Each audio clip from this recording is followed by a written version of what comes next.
The body changed. The compliments came. And somehow, the relationship with the mirror got worse. If that has happened to you, if you have been in a smaller body and still hated what you saw, that is not a failure. That is actually the most important piece of evidence about what is really going on. Because here is what almost no one says out loud. Body shame is not a weight condition. It does not live in the body. It lives somewhere else entirely.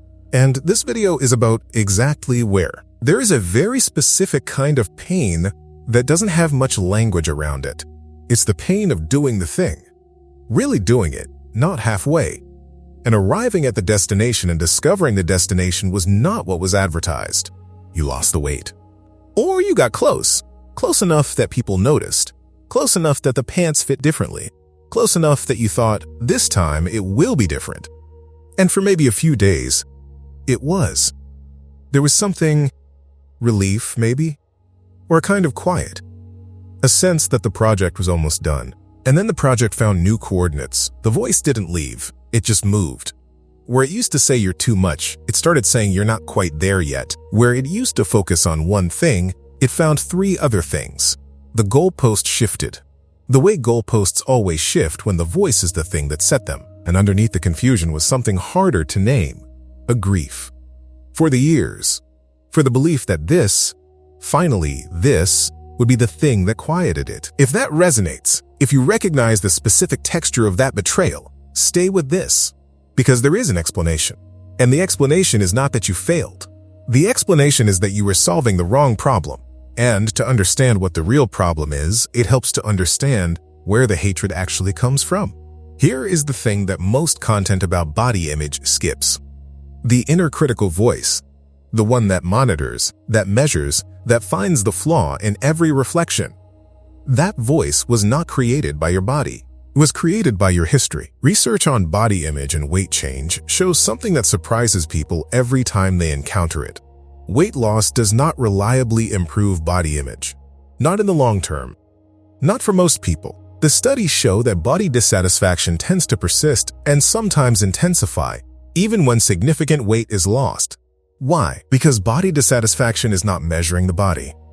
It is measuring something else. It is measuring worth. It is measuring control. It is measuring how safe it feels to exist in a world that has taught you, one way or another, that your body is a problem to be managed. That voice has a job. And the job is not to track your weight. The job is to keep you working on yourself. Because somewhere, at some point, you learned that working on yourself was how you stayed safe, how you stayed acceptable, how you stayed worthy of the room. The body became the project because the project needed somewhere to live. And bodies are concrete. Bodies are measurable. Bodies give the voice something to do when the real work, the emotional work, the relational work, the work of learning that your worth was never conditional, feels too large or too frightening, or simply was never offered to you as an option. That is not a character flaw. That is a reasonable adaptation to an unreasonable set of conditions. And once you see that, once you understand that the voice was never really about your body, you can start to understand why the diet, even when it works, cannot fix this. So here is what happens when the diet works. The body changes. The voice loses its primary coordinates. And for a moment, sometimes hours, sometimes days, there is quiet. But the voice was not trained on those coordinates specifically. It was trained on the habit of finding coordinates, on the pattern of surveillance, on the practice of never quite arriving. So it finds new coordinates, the skin now, the remaining softness, the way the face looks older, the new concern, what if this doesn't last? Which is, if anything, louder than the thing it replaced. This is not a personal failure. This is what happens when you treat a psychological architecture as though it were a physical measurement problem. The architecture does not dissolve when the measurement changes. It rebuilds, because the architecture has a function. And the function was never about the weight. Here's the piece that changes things. The hatred traveled with you because it was never about your body.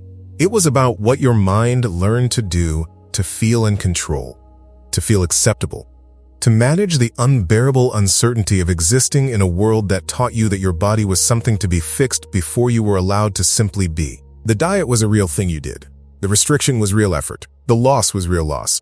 None of that is nothing. But it was always solving the visible problem, while the invisible one waited. And the invisible one is not, how do I change my body? The invisible one is, What would it mean to stop making my body my permanent project? That question is terrifying for a reason.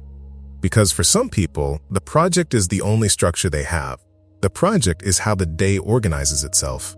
The project is how worth gets measured. And letting go of the project doesn't mean letting go of caring about yourself. It means learning a completely different way of caring about yourself. If this is where you are, if you can feel the shape of what this video is describing, there is a journal in the description built for exactly this work.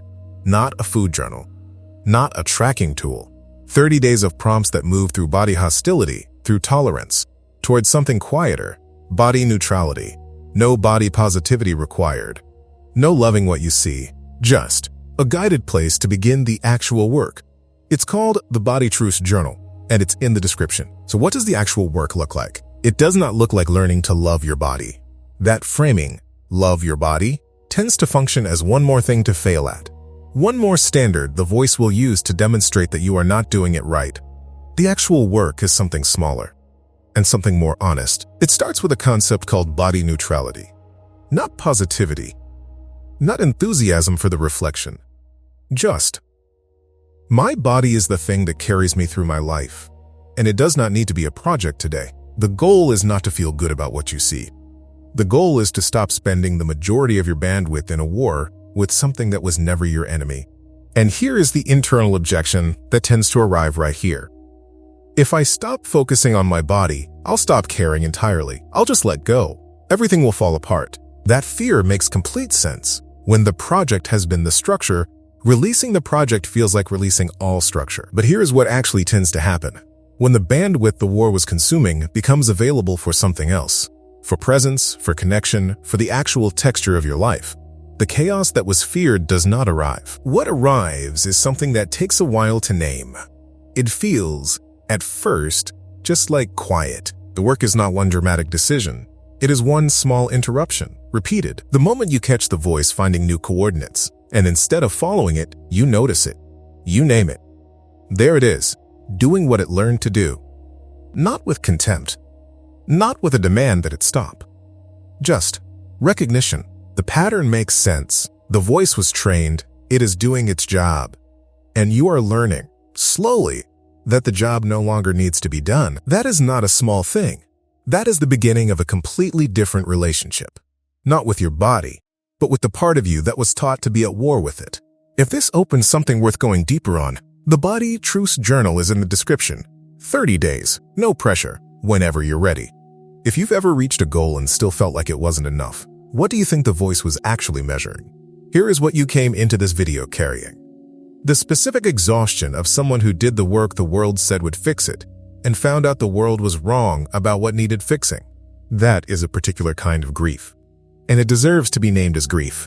Not as failure, not as proof that something is permanently broken, but as the completely reasonable response to years of effort aimed at the wrong target. Your body was not the problem. It was the project you were handed instead of the real answer. The real answer is slower. It does not come with a number attached. It does not show up in a mirror on any particular Tuesday. It comes incrementally as the war runs out of reasons to continue. And wars do run out of reasons. Not all at once. Not on a schedule. But the moment you understand what the war was actually about, what it was protecting, what it was trying to manage, you have something you did not have before. You have the right problem, and the right problem has a real solution. The person who walked into this video believed, somewhere, that her body was the thing standing between her and a life that felt livable. That belief is understandable. It was built carefully, over years, by a world with reasons to build it. But it was not accurate. Your body was not your enemy. It was your most available refuge, and the war against it was the thing that made it feel like neither. You do not have to love what you see today. You do not have to arrive anywhere by any particular date. You just have to begin quietly to stop spending everything you have fighting something that was always on your side. One meal at a time, one moment at a time, not one diet at a time.